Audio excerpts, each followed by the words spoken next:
मैं हूं Syed Afaq Hasan, solicitor of England Wales. आप देख रहे हैं UK immigration with Syed Afaq Hasan. आप जानते हैं यूजुअली मैं फ्राइडे को या मंडे को लाइव आता हूं, लेकिन आज सैटरडे है और ये काफ़ी अनयूजुअल टाइम है मेरा लाइव आने के लिए। लेकिन लाइव आने की वजह यह है कि कल जब मैं लाइव आया था तो मेरे पास कुछ सवाल थे जो कि बहुत कंसर्निंग सवाल हैं। उनमें से जो स्टेटमेंट ऑफ चेंजेस जो 14th ऑफ अक्टूबर को आई थी, उसकी जो इम्प्लीमेंटेशन है वो स्टार्ट हो चुकी है। तो उसमें से सबसे बड़ा चेंज जो कि सिंस 2012 नहीं आया था वो अब आया है, जिसके अंदर जो सूटेबिलिटी की जो रिक्वायरमेंट्स हैं वो हर एप्लीकेशन की डिफरेंट थी। अब उन्होंने उसको एक ही जो है वो पार्ट के अंदर डाल दिया है। जैसे कि अपेंडिक्स एफएम की जो थी सूटेबिलिटी रिक्वायरमेंट्स वो डिफरेंट हुआ करती थी, एक डिफरेंट चीज़ में उनके अलग एप्लीकेशन हुआ करती थी। जो 7 ईयर चाइल्ड रूट था उसकी सेपरेट थी, और जो प्राइवेट लाइफ रूट था उसकी डिफरेंट थी, स्पाउस की डिफरेंट थी। सूटेबिलिटी रिक्वायरमेंट के अंदर जो चीज़ें आ जाती हैं उसके अंदर ये आ जाता है कि अगर if you have not paid your NHS debts, if you have civil penalties, if you have criminal convictions, और इसके साथ अगर आप यहाँ पे ओवरस्टे रहे हैं, अगर आपने इमिग्रेशन की ब्रीचेस की हैं, आपने अपने वीज़े की ब्रीच की हुई है, और आप कितने देर से यहाँ पे इलीगल वर्क कर रहे थे, तो वो सारी चीज़ें जो वो एक ही जो पार्ट 9 है उसके अंदर वो शामिल कर दी गई हैं। उसको लेके जो जो स्पेशली जो यहाँ पे ओवरस्टेयर्स हैं वो बहुत ज़्यादा कंसर्न है कि क्या अब ओवरस्टेयर्स का वीज़ा जो है वो रिफ्यूज़ कर दिया जाएगा। फॉर एग्ज़ाम्पल, जैसे कि अगर किसी का बच्चा यहाँ पे बोर्न हुआ या अंडर 18 आया, वो यहाँ पे 7 साल रहा, उसको क्या, क्योंकि वो ओवरस्टे ही रहा यहाँ पे, तो क्या उसको जो है वो वीज़ा दिया जाएगा कि नहीं दिया जाएगा? क्या उसको इंडेफिनिट मिलेगा कि नहीं मिलेगा? क्या एलिजिबिलिटी क्राइटेरिया के अंदर कोई फ़र्क आया है कि नहीं आया? तो उसके ऊपर मुझे करनी थी बात, लेकिन आज मैं आपकी कॉल्स नहीं लूँगा। मैं सिर्फ़ और सिर्फ़ आपसे बात करूँगा कि क्या चेंज आया है और आपको वो कैसे इफ़ेक्ट करने वाला है। आप means any person who is an overstay है, उसको कैसे ये सूटेबिलिटी का जो नया पार्ट 9 है कैसे अफ़ेक्ट करने वाला है। मैं हूँ Syed Afaq Hasan, solicitor of England and Wales, लेकिन मैं यहाँ इंग्लैंड में होता हूँ, लंदन में होता हूँ। अगर आपको मेरे से अपॉइंटमेंट बुक करनी हो तो आप मुझे कॉल कर सकते हैं ऑन 07727347212। यही नंबर है मेरी अपॉइंटमेंट लाइन का। लेकिन आज मैं आपकी लाइव कॉल्स नहीं लेने वाला, मैं सिर्फ आपको एक्सप्लेन करने वाला हूँ कि आपको कैसे ये नया रूल जो है, ये जो नया लॉ है वो कैसे अफेक्ट करने वाला है। आप इस ब्रॉड को ज़्यादा से ज़्यादा शेयर कीजिए, डबल टैप कीजिए ताकि ये ज़्यादा से ज़्यादा लोगों तक पहुंच सके, क्योंकि ये जो बात मैं आपको बताने वाला हूँ ये 100 की तादाद में नहीं, सैकड़ों में नहीं, हज़ारों में नहीं, लाखों को अफेक्ट करने वाला है। जो यहाँ पहले आ चुके हैं, जो आ रहे हैं, जो आएंगे, उन सब पे ये कानून जो है अभी लागू होने वाला है। तो सबसे पहले मैं आपको बताता हूँ कि ये कानून है क्या। कानून है सूटेबिलिटी का, क्योंकि जब भी आप अपना वीज़ा अप्लाई करते हैं, चाहे वो किसी भी कैटेगरी के अंदर अप्लाई करें, आपकी सूटेबिलिटी देखी जाती है। देखा जाता है कि are you fit and proper person, कि आपको जो है वो वीज़ा दिया जाए। उसके अंदर क्रिमिनल चार्जेस के ऊपर उन्होंने कहा है कि अगर किसी के क्रिमिनल चार्जेस होंगे और किसी ने एनएचएस का डेट, फॉर एग्जांपल एनएचएस के डेट की बात करें तो बहुत सारे लोग यहाँ पे विजिट वीज़ा पे आए, उन्होंने यहाँ पे उनके बेबी यहाँ पे बोर्न हुए और उन्होंने एनएचएस का बिल नहीं दिया। किसी ने ऑपरेशन करवाया, एनएचएस का बिल नहीं दिया, एनएचएस ने उनको बिल भेज दिया। नाउ रेदर देन कि वो उन एनएचएस को फ़ोन करते और ये कहते कि जी हमारे पास अभी पैसे नहीं है लेकिन हम आपके साथ इंस्टॉलमेंट कर लेते हैं, तो दैट इज़ फाइन। हाउएवर अगर आप उसको अवॉइड करेंगे तो फिर एनएचएस जो है होम ऑफिस को इन्फॉर्म कर देता है, जब आपकी वीज़ा एप्लीकेशन जाएगी तो आपको रिफ्यूज़ किया जा सकता है बेस्ड ऑन कि आपने एनएचएस का बिल पे नहीं किया। अगर आपके पास कोई सिविल पेनल्टी है, सिविल पेनल्टी मतलब कि जैसे अक्सर यहाँ लोग किराए पे रहते हैं और किराया नहीं दे पाते, यानी कि रेंट पे रहते हैं, रेंट नहीं दे पाते, उनकी जो है काउंटी कोर्ट से जजमेंट आ जाती है, तो वो भी अब जो है वो कंसिडर की जाएगी और ये बड़ी स्ट्रिक्ट रूल्स के मुताबिक की जाएगी। अब पहले इतने स्ट्रिक्ट रूल्स नहीं थे, थोड़ी-सी जो है थी वो इसमें जो 2 किस्म की जो है वो कह लें कि चीज़ें आई हैं। एक आई हैं मैंडेटरी रिफ्यूज़ल, यानी कि अगर जैसे कि फॉर एग्ज़ाम्पल अगर किसी का 12 महीने या उससे ज़्यादा का सेंटेंस है, क्रिमिनल ऑफ़ेंस जिसका हुआ था, उसको मैंडेटरी तौर पे जो है वो रिफ्यूज़ल दिया जाएगा। और कुछ हैं जो डिस्क्रेशनरी जो रिफ्यूज़ल हैं, लेकिन बहुत ज़्यादा पावर्स दे दी गई हैं अब होम ऑफिस को कि होम ऑफिस आपको सूटेबिलिटी के ऊपर रिफ्यूज़ कर सकता है। तो इसको लेके जो overstay being an overstay is one of the suitability requirement, लेकिन आपको उस चीज़ से डरने की ज़रूरत इसलिए नहीं है क्योंकि ये जो ओवरस्टे की जो सूटेबिलिटी रिक्वायरमेंट थी वो पहले भी एग्ज़िस्ट कर रही थी। इसको सिर्फ़ उन्होंने वहाँ से उठा के इसके अंदर जो है वो लेके आए हैं। आपको बहुत सारे वुकला जो हैं, बहुत सारे लॉयर्स जो हैं, बहुत सारे सॉलिसिटर्स हैं, वो अपना ओपिनियन दे रहे हैं। ये and I will not bad mouth about anyone, I would not say anything bad about anyone. हर बंदा अपने इल्म और अक्ल के मुताबिक जो है इसके ऊपर अपना ओपिनियन दे रहा है, लेकिन मेरा ओपिनियन ये है कि ये जो सूटेबिलिटी रिक्वायरमेंट थी ये कोई नई चीज़ नहीं है। पहले भी ये वहाँ एग्ज़िस्ट कर रही थी, बस इसको अब एक कंबाइन कर दिया गया है, एक शक्ल के अंदर लेके आया गया है और आपको फ़िक्र करने की अभी ज़रूरत नहीं है। लेकिन क्योंकि कानून बदल रहे हैं, तो मैं आपसे ये कहूँगा कि आपको भी बदलने की ज़रूरत है, क्योंकि यूके इमिग्रेशन का मसला एक ऐसा मसला है, अगर मेरा हो तो मैं कल सुबह का नाश्ता भी बाद में करूँगा, पहले मैं आके अपना इमिग्रेशन का मसला हल करूँगा, मैं किसी भी सॉलिसिटर के पास जाके इसका हल करूँगा। जिस तरह से लॉज़ जो हैं वो चेंज हो रहे हैं, उसके मुताबिक मुझे ये नज़र आ रहा है कि ये कल को ये कानून भी लेके आ सकते हैं कि जो बंदा यहाँ ओवरस्टेयर है वो अप्लाई ही नहीं कर सकता। They can bring any law. खैर, अभी मेरे पास कुछ सवाल हैं ओवरस्टेज को लेके सूटेबिलिटी के हवाले से, मैं वन बाय वन उसके साथ आपको बताऊँगा कि क्या सवाल मेरे पास मौजूद हैं।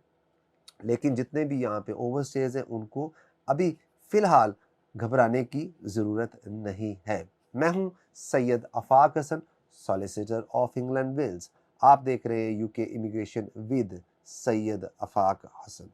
पहला सवाल मेरे पास मौजूद है, is the 20 year rule is being removed, क्योंकि क्या 20 साल का जो रूट है, यानी कि एक बंदा यहाँ पे आया, वो ओवरस्टे हो गया, देन रिगार्डलेस वो लीगल रहा या इलीगल रहा, ओवरस्टे रहा, तो क्या उसके लिए जो 20 ईयर के बाद उसको वीज़ा दे दिया जाता था 10 ईयर रूट पे, क्या वो बंद हो रहा है? ऑब्वियसली बहुत सारा कंसर्न मौजूद है कि अगर being an overstayer is a breach is a criminal offence, तो क्या 20 साल का केस जो है वो बंद हो जा, तो ऐसा नहीं है। आपके लिए यही गुड न्यूज़ मैं सबसे पहले दूंगा कि अगर आपको यहाँ पे 20 साल हो गए हैं या होने वाले हैं, डू नॉट डिले, आप फौरी तौर पे अपनी एप्लीकेशन करें इससे पहले कि कानून जो है बदल दिया जाए। Suitability issue always has been there. How they going to calculate it? It would only be judged after few decisions Home Office will make after 11th of November 2025 जो कि गुजर चुका है। उससे पहले मैं आपसे यही कहूँगा जो हमेशा कहता हूँ कि पैवस्ता रह शजर से उम्मीदें बाहर रख। तो ऐसा नहीं है 20 साल का रूल वहीं पे एग्जिस्ट कर रहा है, तो आपको बिल्कुल फिक्र करने की ज़रूरत नहीं है। दूसरा सवाल मेरे पास यहाँ ये मौजूद है कि डज ओवरस्टेइंग और illegal entry break the 20 years?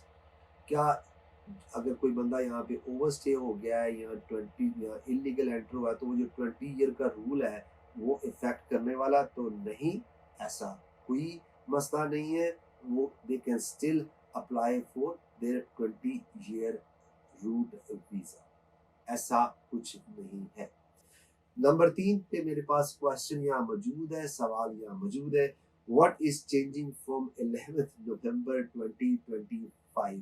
11 November 2025 के बाद क्या चेंजिंग आ रही है जिसको लेके, तो वो ये कहना चाह रहे हैं यहाँ पे कि भाई 11 नवंबर 2025 के बाद क्या ऐसा होने वाला है कि जो ओवरस्टेज जो है इतने जो है वो कॉन्शियस हो रहे हैं और उनको डराया जा रहा है ये कह के भी अब तो तुम लोगों को वीजा नहीं मिलेगा, अब तो ये हो जाएगा।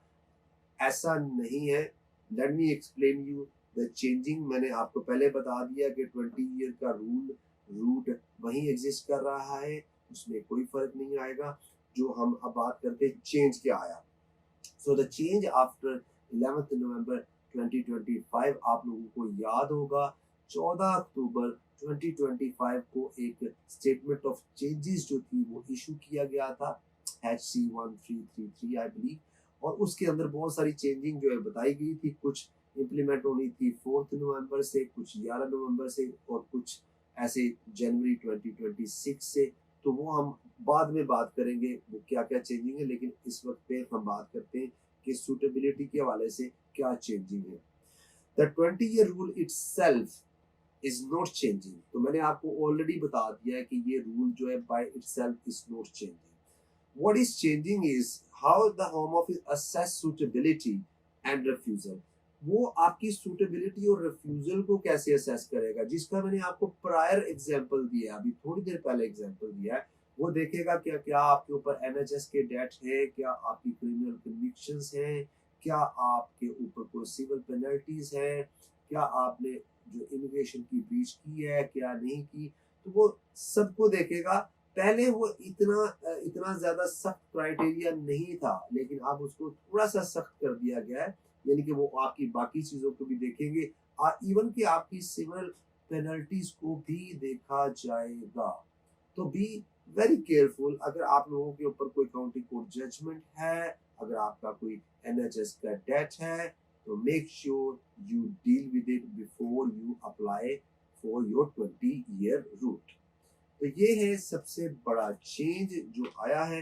अब हम बात कर लेते हैं, नेक्स्ट क्वेश्चन मेरे पास है कि are private life routes for less than 20 years still available. यानी कि एक तो वो रूट है ना जिसके ऊपर आप कहते हैं कि आप यहाँ पे आए, आप ओवरस्टे हो गए और यहाँ पे 20 इयर्स रहे। दूसरा रूट ये है कि what if someone has lived here less than 20 years and he is an overstayer. और उसके अंदर जो रूट शामिल थे उसमें कौन कौन से रूट शामिल थे, उसके अंदर ये रूट शामिल थे कि if you are over 18 and you have lived here less than 20 years, as long you can prove that you would face very significant difficulties for integration into the society of your country of origin, यानी कि आपको वापस जाके जो है integration में issue होगा, आपके एक्सेप्शनल सर्कमस्टांसेस हैं, तो क्या उन पे ये असर करने वाला है कि नहीं। अगेन यस, बिल्कुल असर करेगा, लेकिन they can, even you are here for less than 20 years, you can still apply based on your circumstances. However, your suitability criteria would be the new suitability criteria, जिसके अंदर देखा जाएगा कि आपके पास criminal convictions और NHS stats plus any civil penalties, immigration law की breaches, deception, इन सब चीज़ों को देखा जाएगा कि आपने previously have you used deception to regularize yourself or not। तो ये आपको देखना पड़ेगा। तो जब आपको जो बार बार ये कहा जा रहा है कि भाई आप अब वीज़ा अप्लाई नहीं कर सकते, तो ऐसा नहीं है। Those applications, those eligibilities are still there. The next private life eligibility was criteria was when you came here, you were under 18 and you have lived half of your life here, चाहे वो आपने legal गुजारी है या overstay से गुजारी है, तो आप उस पे अप्लाई कर सकते थे एंड यू आर अंडर 25। तो yes, you can still apply, you the criteria is still there. आपको कोई परेशान होने की ज़रूरत नहीं है, घबराने की ज़रूरत नहीं है। अगर आपको ऐसा कोई कह रहा है तो वो उसकी एक अपनी ओपिनियन है। देखिए वो क्या कहते हैं कि मैं अपने बारे में कहता हूँ, क्योंकि लोग काफ़ी बातें करते हैं, मेरे बारे में भी करते होंगे, तो करते हैं बल्कि, तो क्या हम ना होंगे तो किसी और के चर्चे होंगे, हम ना होंगे तो किसी और के चर्चे होंगे, खलकते शहर तो कहने को फसाने मांगे। इनको तो बस एक कहानी चाहिए, स्टोरी चाहिए। तो अब इनको मिल गई ये स्टोरी कि भाई पता नहीं क्या हो गया, 11 नवंबर के बाद अब तो किसी को वीज़ा नहीं मिलेगा, तो ऐसा कुछ नहीं है। मैं हूँ Syed Afaq Hasan, solicitor of England and Wales. आप देख रहे हैं UK immigration with Syed Afaq Hasan.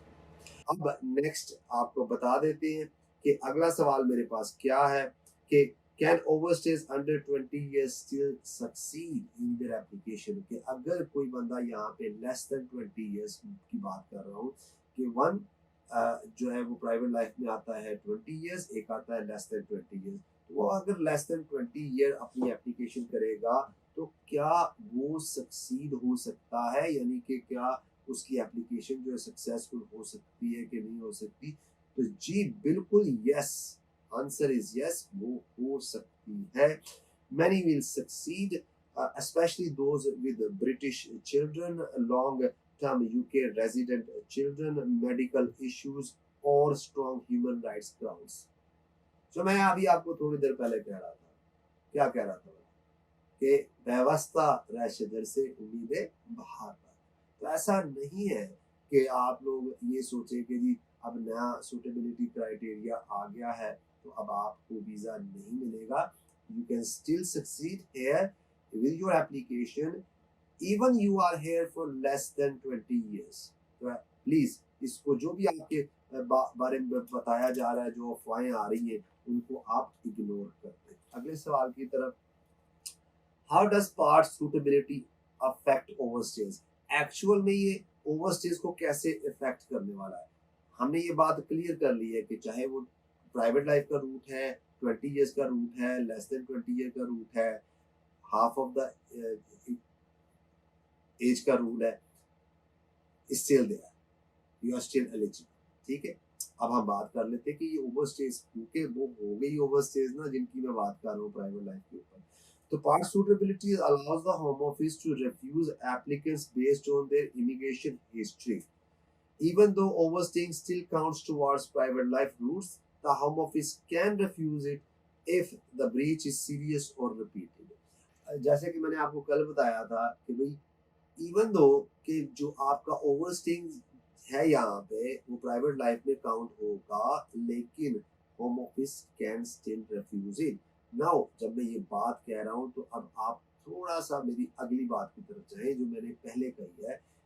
Criminal offence, NHS tax, civil penalties, deception used in your previous applications, ठीक है, इन सब को काउंट किया जाएगा। तो वो क्या कहते हैं, मोहब्बतें जो शुमार करना, तो नफरतें भी शुमार करना, मोहब्बतें जो शुमार करना तो नफरतें भी शुमार करना, जो मेरे हिस्से में आई है वो अजियतें भी शुमार करना।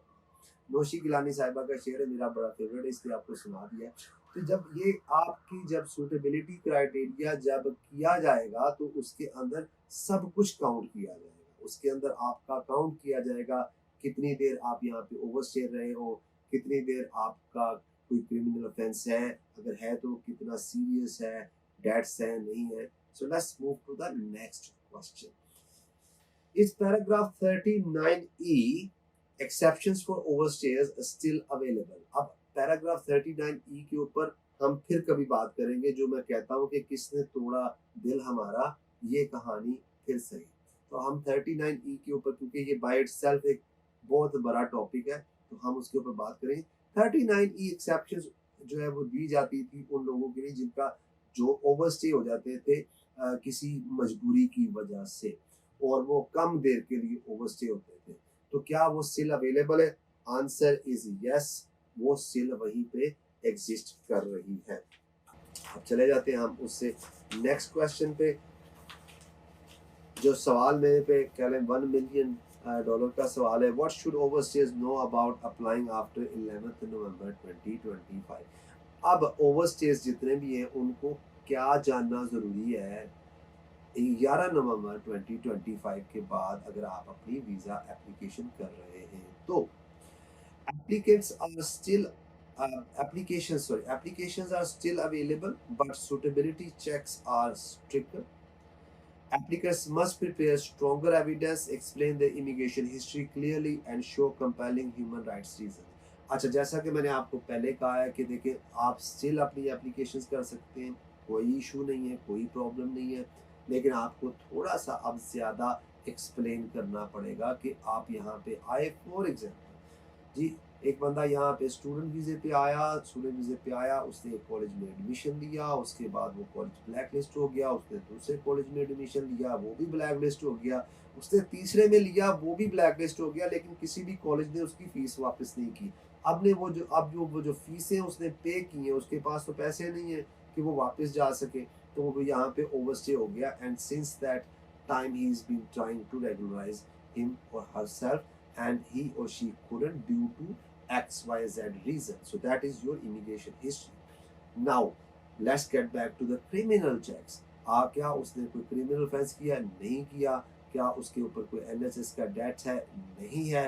क्या उसके ऊपर कोई सिविल पेनल्टी है? नहीं है। क्या उसने कभी कोई डिसेप्शन यूज की है? नहीं की। So these all factors will go in your favour. खाली ओवरस्टे हो जाना is not a big deal at the moment, ठीक है।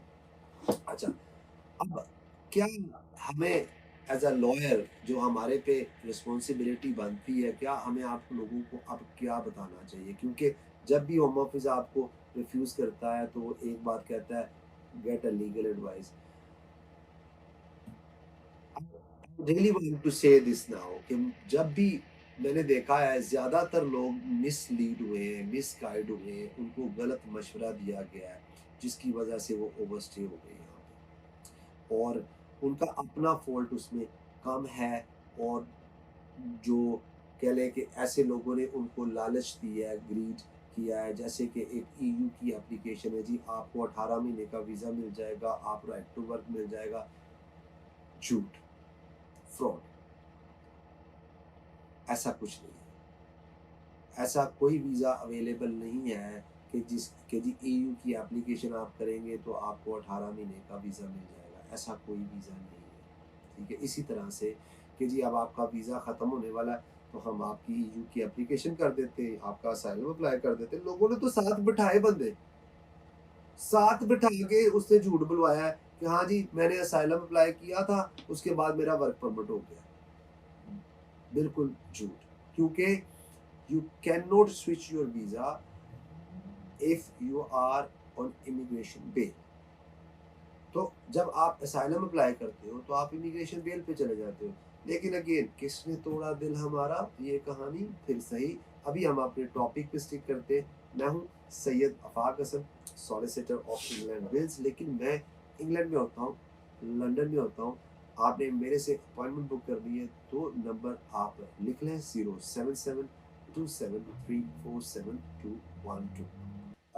Let's go to move to the to one last topic which I really wanted to discuss, जहाँ पे लोग बहुत ज़्यादा confused थे उसके ऊपर।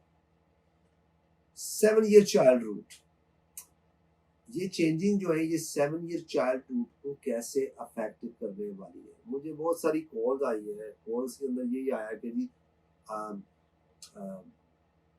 7 साल का रूट ख़त्म हो गया है, 7 साल का रूट बंद हो गया है, सूटेबिलिटी रिक्वायरमेंट आ गई है। बहुत सारे जो है वो टिकटॉक पे बंदे कह रहे हैं जी 7 year child route does not exist any more. 7 year childhood, अब कोई बच्चे को वीज़ा नहीं मिलेगा, क्या नहीं होगा।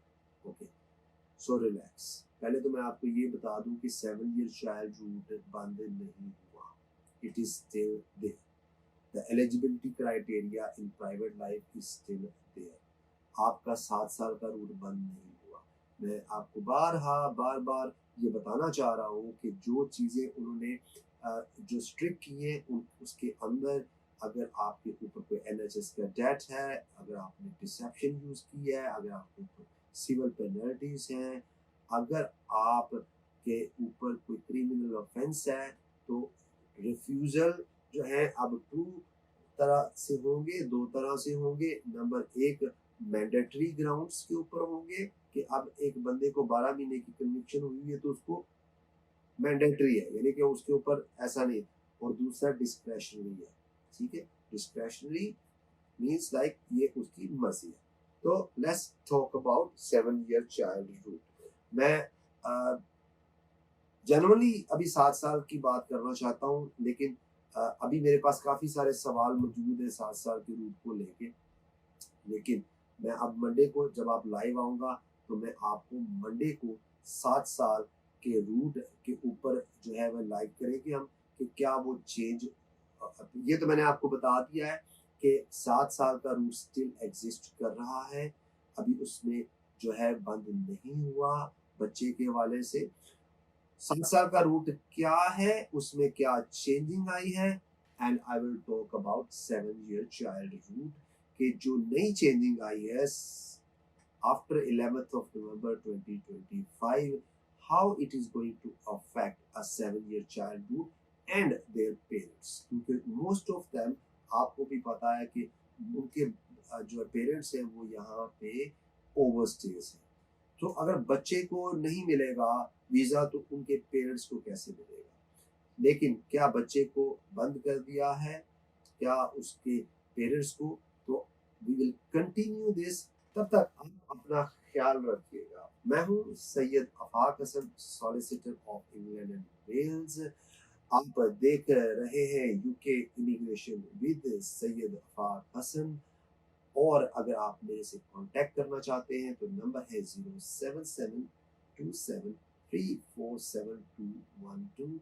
मैं आपको मिलूंगा कमिंग मंडे, जो कि डे आफ्टर टुमारो है, और तब आपसे होगी बात 7 ईयर चाइल्ड की रूट के ऊपर कि ये जो सूटेबिलिटी जो चेंजिंग आई है 11 नवंबर 2025 के बाद वो कैसे अफेक्ट करने वाली है पेरेंट रूट को और 7 ईयर चाइल्ड।